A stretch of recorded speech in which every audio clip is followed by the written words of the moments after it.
পশ্চিমবঙ্গের বিধানসভা নির্বাচন 2026 ইতিমধ্যেই 23 এপ্রিল প্রথম দফার ভোট শেষ হয়েছে।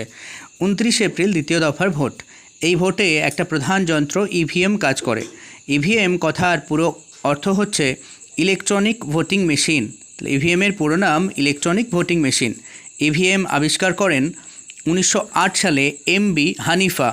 আর এজি রাও এবং রবি পুভাইয়া তারা প্রধান ডিজাইনার এই ইভিএমের।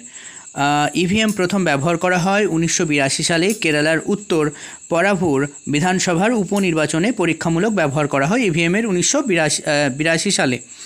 ইভিএমের প্রধান অংশ হচ্ছে ব্যালটিং ইউনিট, যেখানে নাম থাকে প্রার্থীর ও চিহ্ন থাকে দলের। আর কন্ট্রোল ইউনিট, মেশিনের মস্তিষ্ক বলা হয় এই কন্ট্রোল ইউনিটকে। ভিভিপ্যাট, এটাতে কাগজ দেখার যন্ত্র। এটা কোন ভোটার নির্বাচক কোন পার্টিতে ভোট দিয়েছে সেই ছবিটা বা চিহ্নটা ভেসে ওঠে যেটাতে, সেটাকে ভিভিপ্যাট বলা হয়। 7 সেকেন্ডের জন্যে স্লিপ দেখা যায় এই ভিভিপ্যাটে। ইন্টারনেটের সঙ্গে যুক্ত নয়, তাই এটাকে